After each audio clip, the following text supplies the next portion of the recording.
So there's a variation of how we apply regulations to various types of vehicles on the highway. So vehicle includes a motor vehicle, but it's also a trailer, traction engine, farm tractor, road building machine, bicycle, drawn vehicle. So anything you see up there is considered a vehicle, okay, under the Highway Traffic Act.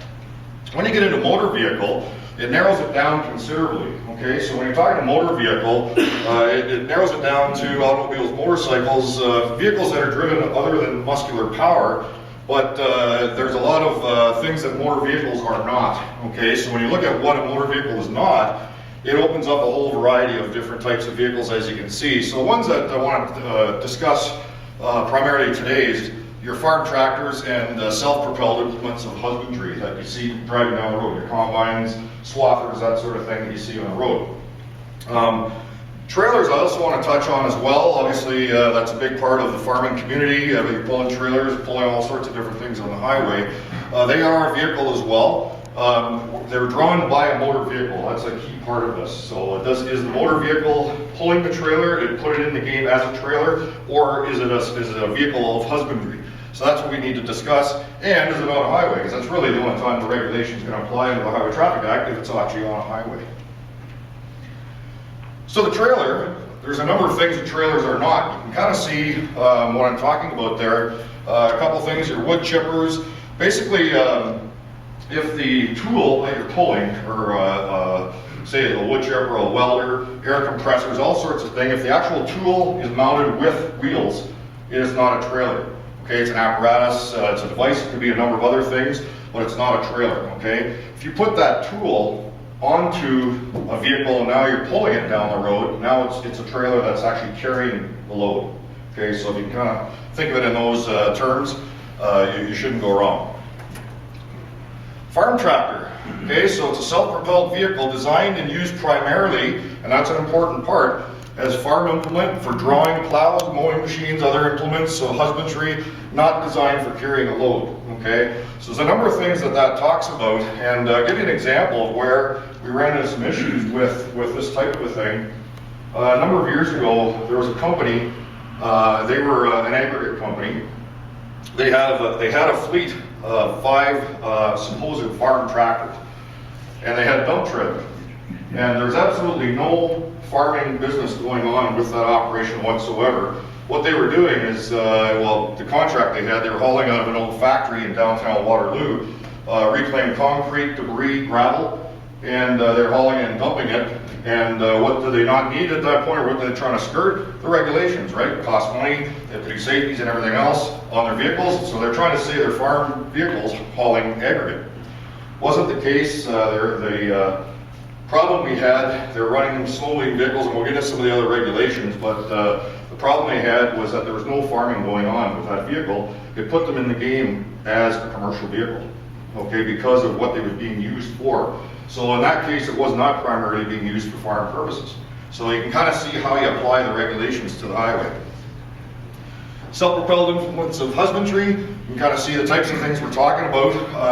You know, the obvious ones, your combines, etc., your swathers, that sort of thing, are obvious.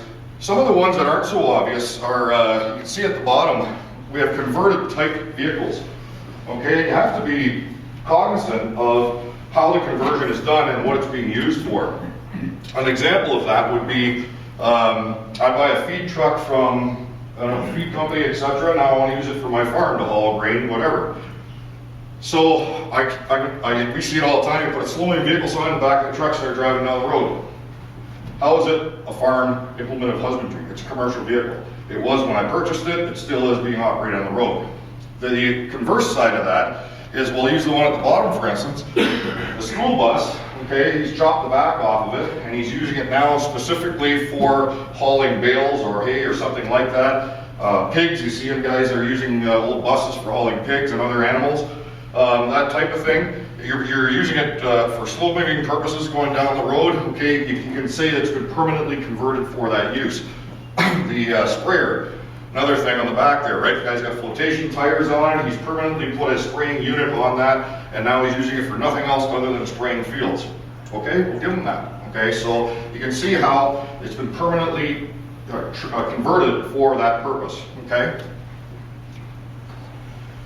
And other vehicles, as you can see, they're obvious again, slow-moving vehicles operating on the highway. There's all sorts of them. I mean, the list goes on and on. But how do they need to operate when they're driving on the highway? They have to be extreme right, okay? They have to be marked with a slow-moving vehicle sign.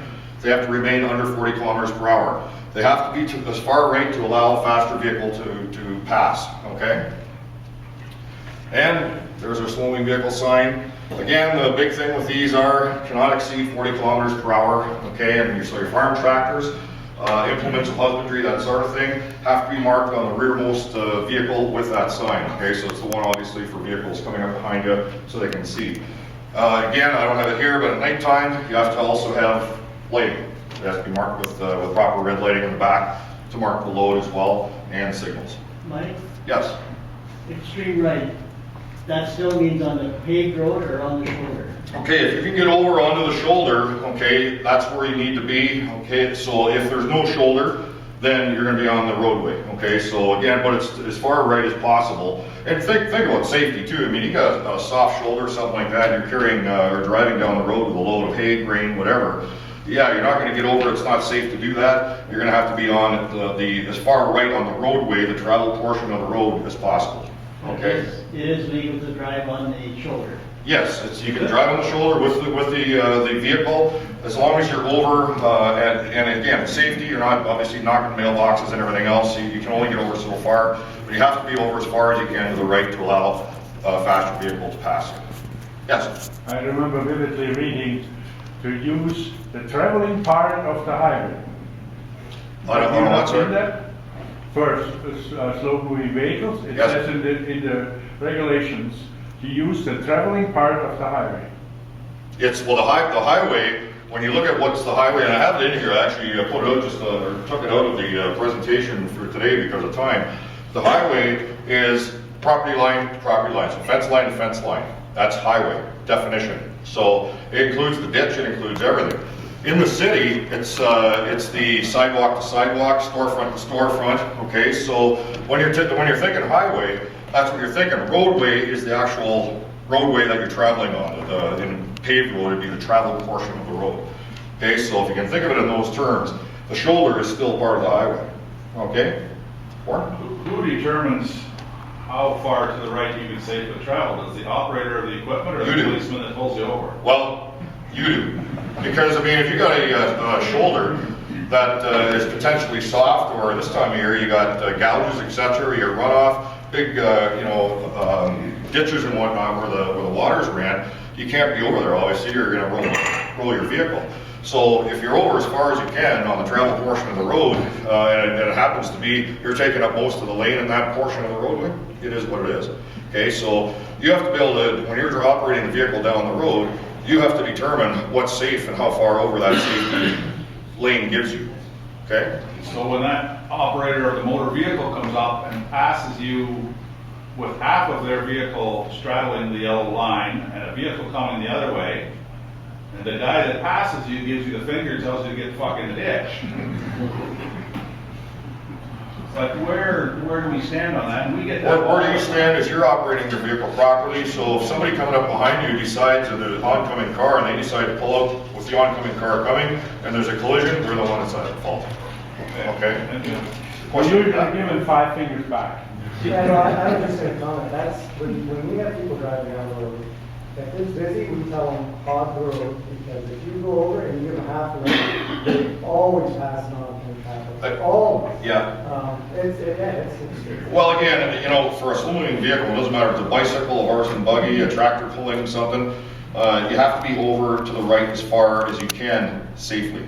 Okay, and that's a big part of it, and it's you that's determining when you're driving down the road how far over safety is, right? If it's a hard shoulder or something like that, and you got a hay wagon and you're not sinking and you can get over it, great. If it's something where you got a pickup with a wheel on it on a piece of equipment, and you know that wheel's over on the shoulder, but the rest of the vehicle's on the travel portion of the roadway, then that's so be it. But again, it's the responsibility of a person passing who's changing lanes to ensure the way is safe before they make that maneuver. Okay. My experience has been, if you give them half an hour, they pass it on in traffic, constantly. So, That's a decision you'll have to make when you're operating a vehicle on the road. So Mike, some of these new sprayers, tractors are doing 50, 60 K. Are we technically to take our slow moving vehicle sign? Well, it's, if you're using it, if it's a farm tractor or an implement of husbandry, okay, it's required to have a slow moving vehicle sign, and that means you can't go over the 40 km/h speed limit, right? So, and just to go back, there basically is the section that you're violating by doing that is Section 76 Highway Traffic Act. And again, I'm not going to get into that stuff, but again, keep in mind when you have that sign on the back, A, it's required for visibility, B, those are the limitations of that sign. Okay, so more than 3,000 kilograms on a commercial vehicle.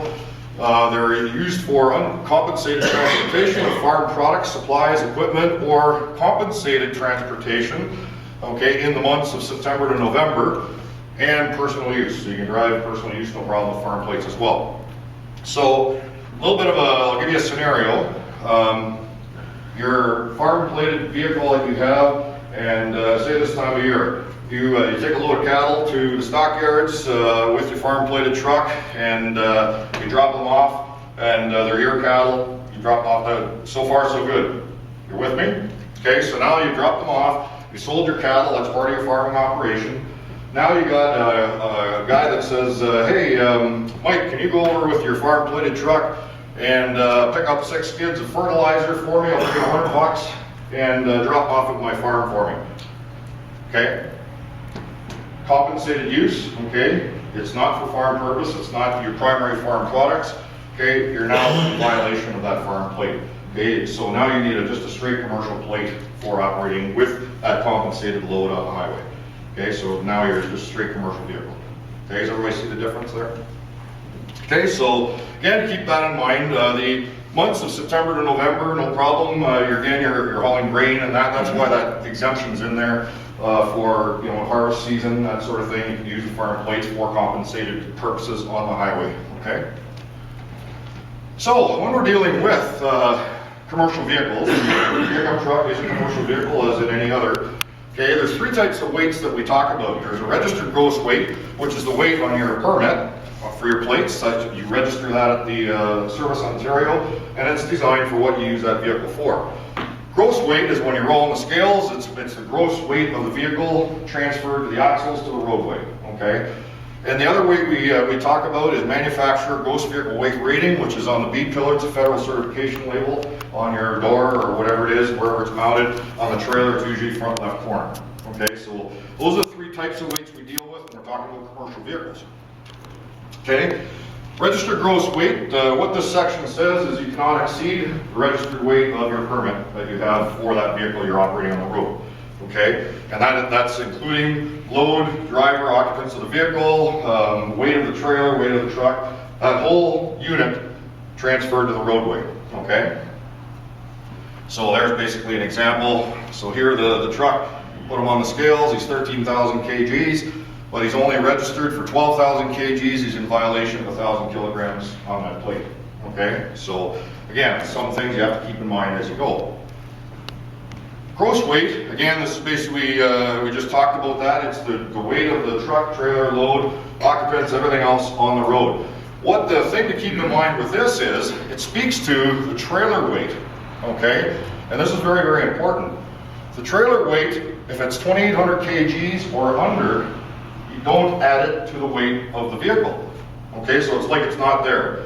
So what the Mr. Transportation has allowed is 2,800 kilograms of free weight on that trailer that I don't have to increase my plates, registered weight on the plates, to encompass that trailer.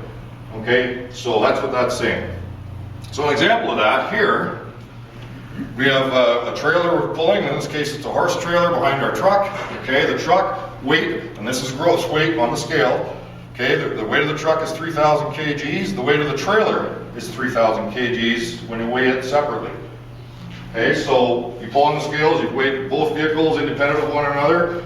Both are 3,000 kgs. Because the trailer weight is more than 2,800 kilograms, it gets added to the weight of the truck. The entire truck-trailer combination must be registered for 6,000 kilograms minimum, okay, to encompass both those vehicles.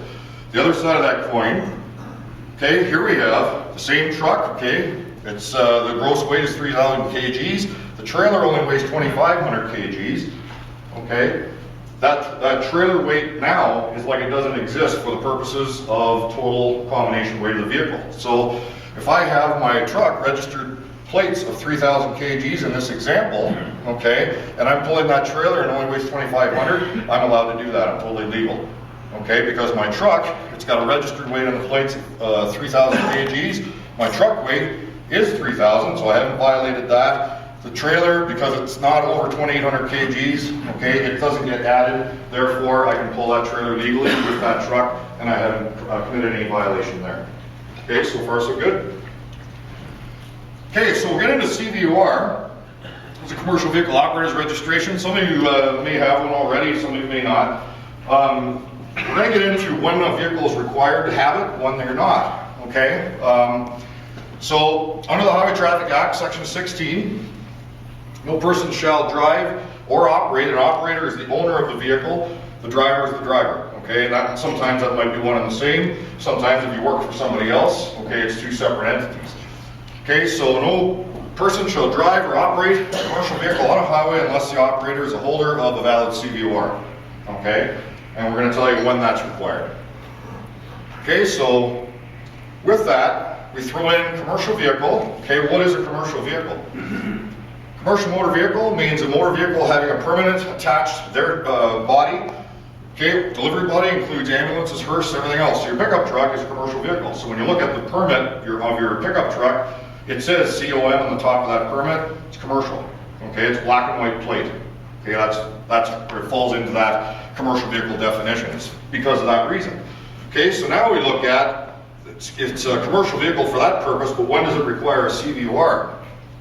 Okay, first let's look at commercial vehicle other than a bus having a gross weight registered for not more than 4,500 kgs. Okay, so 4,500 kilograms or less, you don't need a CVOR.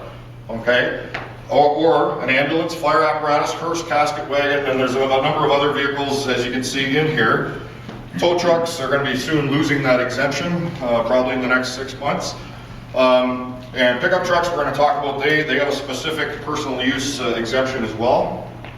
And here it is. So with a pickup truck, okay, you're exempt if you are the original box, manufactured box is attached to the truck, okay? It's being used for personal purposes without compensation, okay? So you're not collecting money or a fee for hauling with that vehicle.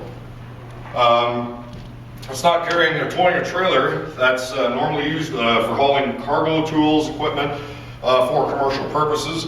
And you can't see it very well, but at the bottom here, that's the gross vehicle weight rating by the manufacturer does not exceed 6,000 kgs, okay? So if you fall into that category, so A, your registered gross weight on your plates, okay, is 4,500 kilograms or less, okay? You have the original manufactured box on the truck, so if I take that original box or identical box off, put a flatbed on, and I have my plates at 5,000 kg registered weight, okay, I can't use a pickup truck exemption anymore, I lose the exemption, okay? Or I lose the exemption if the gross manufactured weight rating exceeds 6,000 kgs, I lose the exemption as well. Okay? So what it's trying to do is keep the light vehicles for personal use, your pickup trucks, out of the CVOR game, okay? So give you an example of this where you can kind of get wear two hats with it. If I have Mike's Landscaping, okay, I'm driving my truck through the week and I carry my tools and business stuff and everything else in the trailer or in the truck, and I'm registered for 5,000 kgs on the plates, and I get stopped, okay, I need a CVOR, okay, because it's used for business commercial purposes. Now, on Saturday, I have the same truck, it's got Mike's Landscaping on the side of the vehicle, I've taken off all my tools, everything else is out of the truck, and I still got registered weight on my plates, 5,000 kgs, but I'm taking my kid to hockey. Okay, I get stopped, I do not need a CVOR at that point, I have a personal use pickup truck exemption. Okay, so that's the difference. Okay, so any questions with that? Does that also determine if you need a safety? We're going to talk about safeties in a second. Okay, so this is basically what we're looking at. So buses, I'm not going to spend a lot of time with those. What I do want to spend time with is just the CMV stuff. Okay, so I have a registered gross weight of 4,500 or less, okay? If I'm not over that amount, okay, I don't require CVR. If I am, okay, does the CMV have a weight of over that amount? Then, does it fall into one of the following, okay? Do I get one of the exemptions? Okay, and these are all the exemptions for that. Okay, so that's basically the difference whether I need a CVR or I don't need a CVR. Okay, so I have to produce that when asked for it. Okay, again, farm-plated vehicles are not exempt from CVR unless you fall into one of those categories. If you have a registered weight on your plates or the actual weight of the truck exceeds 4,500 kgs, okay, you're into a CVR. Okay, so there's no exemption for farm-plated vehicles for that. Okay, and there's basically the requirement to produce. I'm not going to spend a ton of time with that. Driver's licenses. Okay, we're looking at the classes of DLs. So, in a nutshell, we have a Class A requirement for pulling a trailer that the trailer weight itself exceeds 4,600 kgs. I need an A license. Okay. With that, there's a couple of exemptions. A, if I can use an AR, which is a restricted class license. So with that restricted class, I can't drive a air brake equipped vehicle, and I can only pull one trailer at a time. I can't put two trailers behind, okay, with an AR class license. Yeah, so that's pretty much with campers. You already see the guys who love campers, heavy campers. Okay, there is exemptions for those as well. With the camper, it has to be pulled by a pickup truck. Okay, same requirements as the CVR pickup truck. Has to be a fifth wheel hitch. Okay, and it can only be one trailer maximum. You can't pull two. Okay, so that's, I can get away with a G license if I have that, if it's an RV. Okay, so sometimes you get toy haulers, livestock haulers, combination with the RV, so the front part of the trailer is an RV, back part's a toy hauler, livestock hauler, whatever. Okay, in that case, if 50% of the square footage of the trailer is, or more is RV space, okay, it's an RV. If 50% of the trailer or more is livestock, toy hauler, haulage space, you lose that exemption. You need it's a full trailer for commercial purposes at that point, for the purposes of the license. Okay? Haven't lost anybody yet? Oh, yeah. So, the driver's licenses, again, with a D class, you need a D class license if the registered weight or actual weight of the truck, gross weight, exceeds 11,000 kgs. With this, there is some exemptions as well for farm purposes, okay? The farmer exemption, if you have a truck that's 3 axles or less, being used for farm purposes, so it's a farm-plated truck, I'm hauling my firewood or whatever that I produced, I'm hauling it to market, I'm hauling corn that I produced, hauling it to market, out of a field, whatever, okay, I can do that with a G-class license. Okay, I don't need a D-class with that if it's 3 axles or less in the combination. Okay, so that's a farm exemption for farm purposes. If I have more than 3 axles in the combination, so now I got a tandem axle trailer or something pulling behind, I lose that exemption, I need a D class if I have a registered or actual weight exceeding 11,000 kgs. Okay? The Z endorsement is required, is that right? Z endorsement is required, there's no exemption for Z endorsement. So if I'm going to use that farmer exemption for my truck because I haul grain or whatever in the fall, or firewood I produce, or it's farm, fishery, or forestry products is the way it's worded. If it's an air brake vehicle, air brake equipped vehicle, I still need a Z endorsement. Okay, so there's no exemption for that. Okay, so far so good. Okay, so now we're going to get into a little bit of the maintenance requirements for those types of vehicles. Again, we're getting into the more than 4,500 registered weight of the plates or actual weight, okay? Because now you're into that CVR class vehicle, right? So, vehicle maintenance, there's 2 roles, the operator's role, making sure the vehicle is safe before it goes on the highway, and the driver's role to do that 24-hour safety inspection when required. And the annual inspection requirements, and that's what Brian was talking about, the yellow sticker that goes on your windshield once every 12 months. So that's basically in a nutshell. Vehicle maintenance, so we're talking a trip inspection here, okay? So if you're stopped and you're driving a class of vehicle that requires it, we're going to get into that in a minute, you are required to surrender the trip inspection. It has to be done once every 24-hour period of operation. Okay, so you always have to have one that's current. In the truck, this is what's called a safety schedule, Schedule 1. There's 6 different schedules. Schedule 1 is one that applies to everybody in here that has commercial vehicles. Schedule 2 to 6 are typically your buses and different combinations. So what the schedule is, it breaks defects down into what's a minor or what's a major defect, okay? Minor defects, you can still operate on the highway, although it might be a violation, but say it's something that a light went out or something minor happened on your trip when you're on the road, okay? You're allowed to drive with that, get home, get it fixed, and it has to be fixed before the next dispatch out of the shop or wherever you're going. A major defect is something that's going to shut you down right there and then, okay? So what we're talking about, what's required, okay, again we talked about 24 hours. We've also talked about major minor defects set out in that schedule. That schedule has to be in the vehicle. Most of the trip inspections, if you buy one at the stationary supply places, $7, $8, whatever they cost, they already have the schedule included in there, okay? And you must have that completed once every day.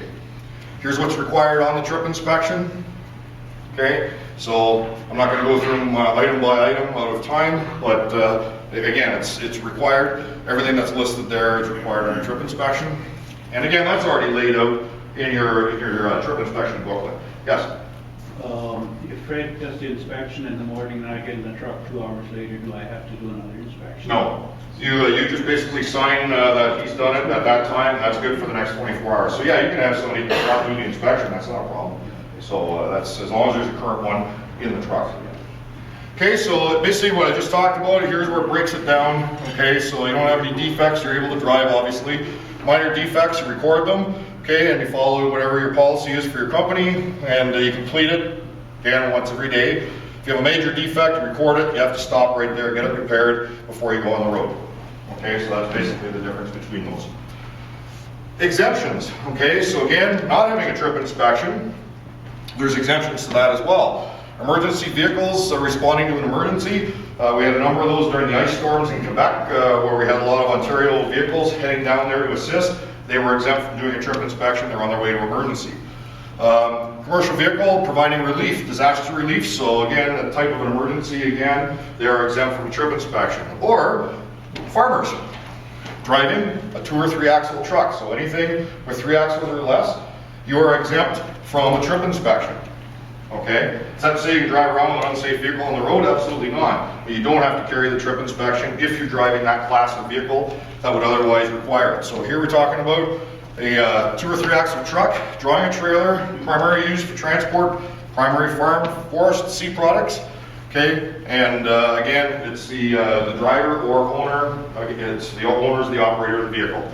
Okay? So you are exempt with that type of a vehicle. As soon as you get more than 3 axles in that combination, you're required to have a trip inspection. Okay?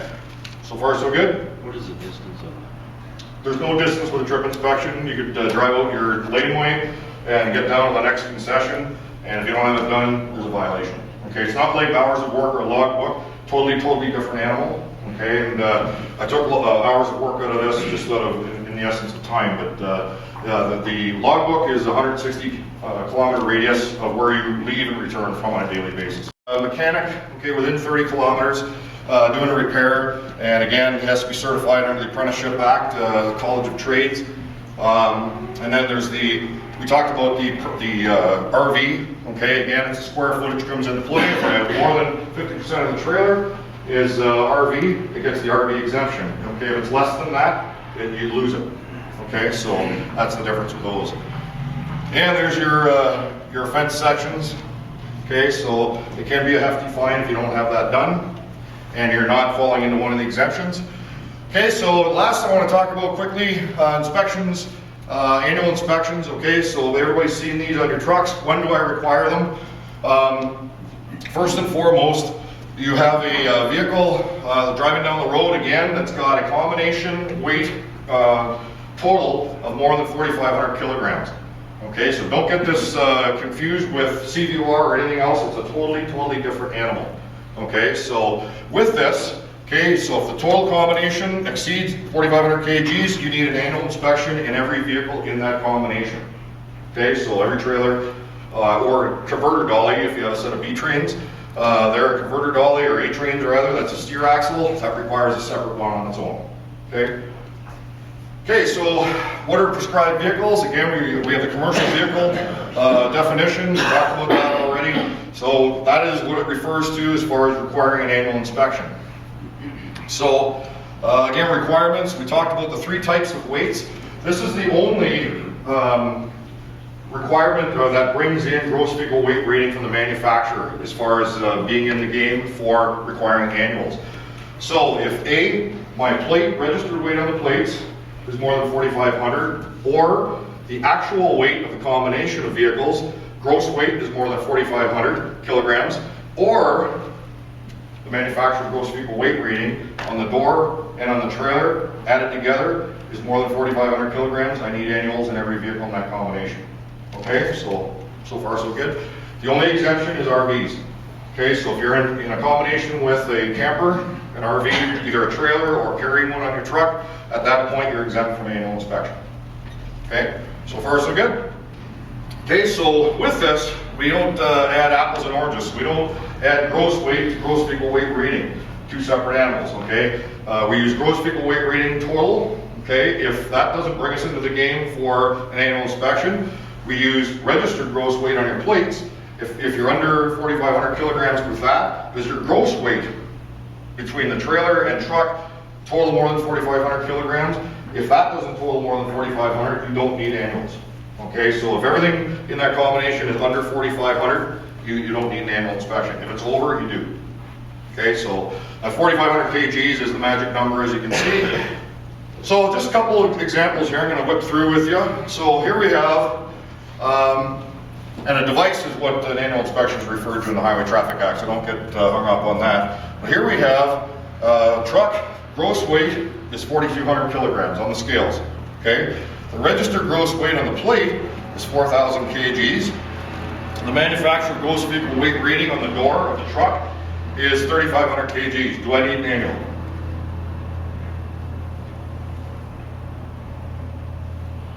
Anybody? No, I do not. That's correct. Because none of those 3 weights exceed 4,500 kilograms. Okay. Here we have the registered gross weight on the plate is 4,500 kilograms right on. Okay. The gross weight of the vehicle scaled, and that's the truck and trailer together. Scaled is, the truck itself is 3,000. The trailer is 1,500 on its own. So total those together, it's 4,500 kilograms. The manufacturer gross vehicle weight rating on the truck is 3,250. And the manufacturer gross vehicle weight rating on the trailer is 2,000.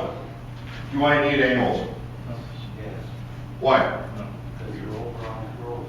The manufacturer weight rating, correct. So if this vehicle was on its own without a trailer, okay, the manufacturer weight rating is only 3,250. But as soon as I hook that trailer up, the trailer manufacturer weight rating is 2,000. I add those 2 together, it's 5,250. I'm over 4,500. I need annuals on the truck and on the trailer. Okay, so you see how that's tallied? Yes. I thought you said the trailer was less than 2,800 kilograms. It was I'm glad you brought that up. That is only for the purposes of tallying combination weight for permits. Okay, so that's for the purpose. If you register your truck for 3,000 kgs, and we're talking fees now, road fees, because the more you register your weight for your plates, the more fees are required to be paid. Okay, so for the purposes of the combination weight for tallying for your permit weight on your registered weight on the plates, okay, that's where you get that exemption. Okay, so you don't have to increase that weight on your permit and pay the extra fees until that trailer exceeds 2,800 kgs, okay? There is no exemption though for the purposes of annual inspection. Remember we said it's a different animal altogether, okay? That regulation brings in the trailer and truck regardless of the weight of both, okay? That's only for annual inspection though, okay? So there's our total, and yes, we need annuals. And so here we have, on February 23rd, 2015, you examine this annual inspection sticker. Is it valid?